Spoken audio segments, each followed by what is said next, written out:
Hello everyone, I'm Rashid Hassan Ratul and I will be presenting our paper entitled Optoacoustic Signal-Based Underwater Node Localization Technique.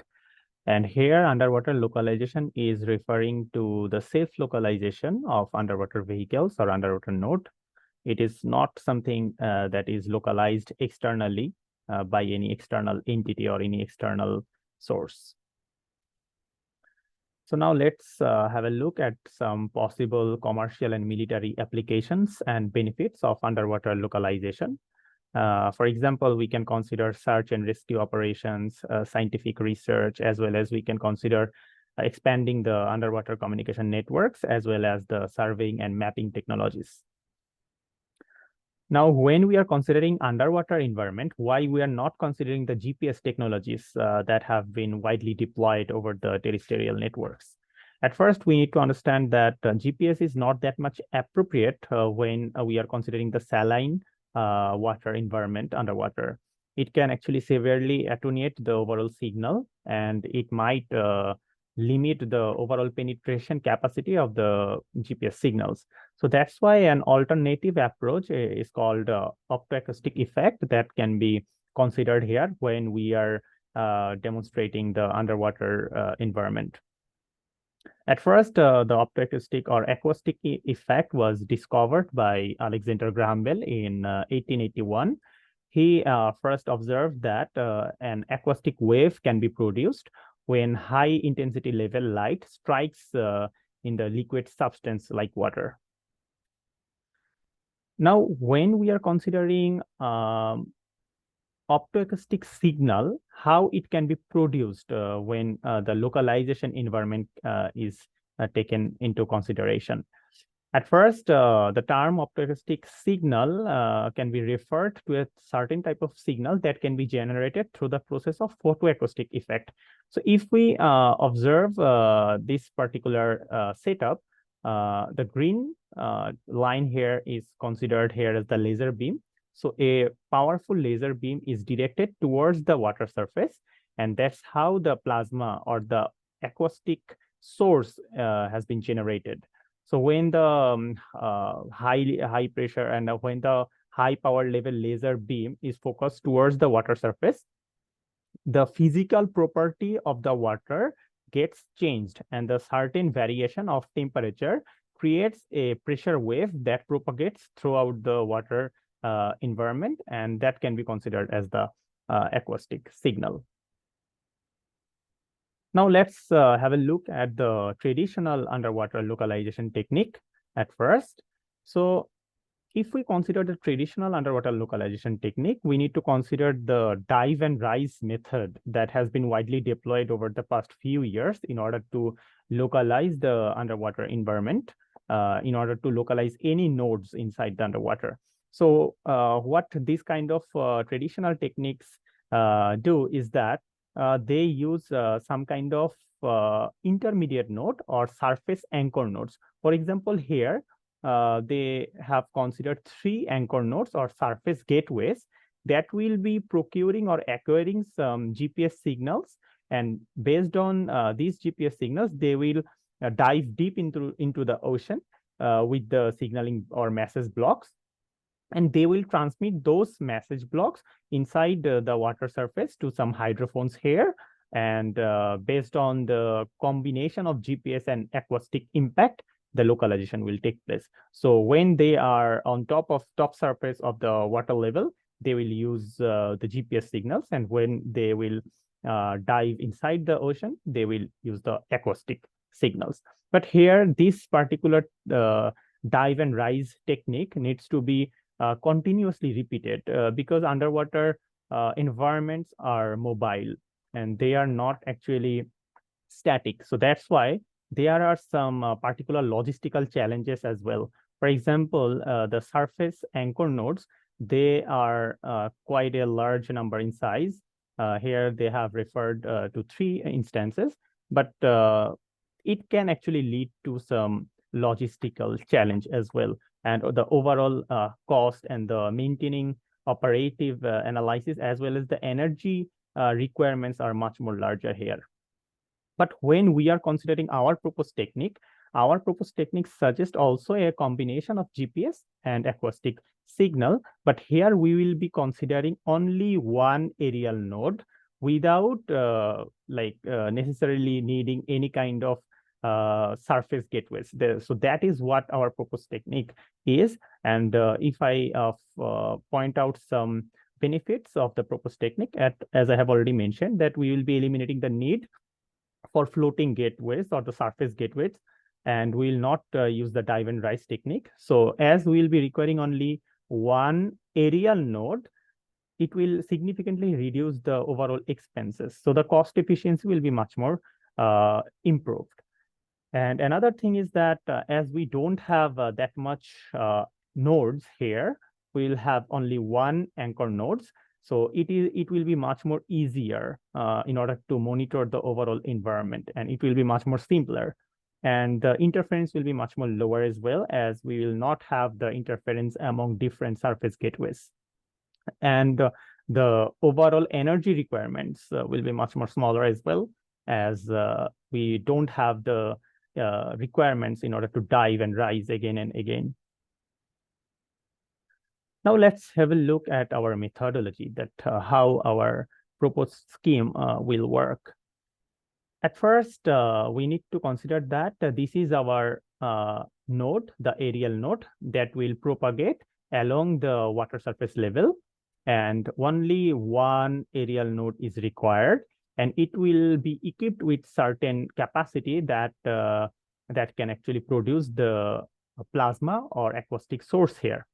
So obviously it will be equipped with the laser technology, so that it can actually produce the plasma or the acoustic source instantaneously. So as it will move towards the x-axis or align along the water surface level, it will continuously produce some plasma or acoustic sources. For instance, let's consider that S is the underwater node, and this particular underwater node wants to localize itself. So when this particular aerial node will produce plasma, this particular plasma will have certain level of pressure, and this pressure can be sensed by this aerial node.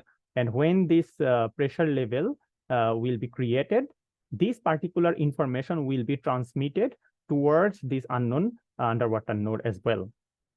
So when the underwater plasma will be generated, it will actually transmit the acoustic signal equally in each side of the underwater environment. So for example, there we have considered 5 instances where this aerial node is moving towards the x-axis, and these 5 instances of plasma have been generated.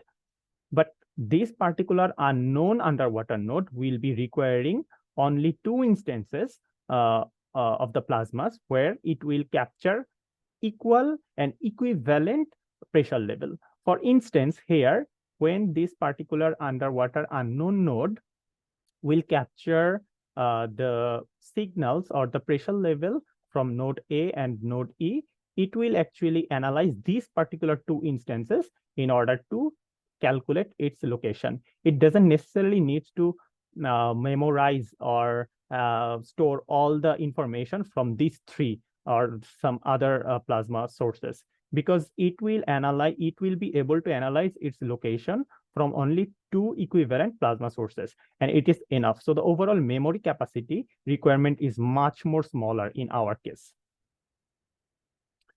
Now, when the acoustics wave will be propagating underwater, obviously there will be some loss for the acoustic wave as well. So based on the initial pressure level and based on the received power level, there will be some loss. And by using this kind of information, this particular underwater node that is also equipped with some kind of sensor and directional antenna, it will actually analyze the overall scenario based on received signal strength technique. Now, as I have already mentioned, that our underwater vehicle just needs to analyze the certain instances from 2 sources, 2 plasma sources, and that particular instance can be considered here from node A and node E. From analyzing these two information blocks, this particular underwater vehicle can localize itself.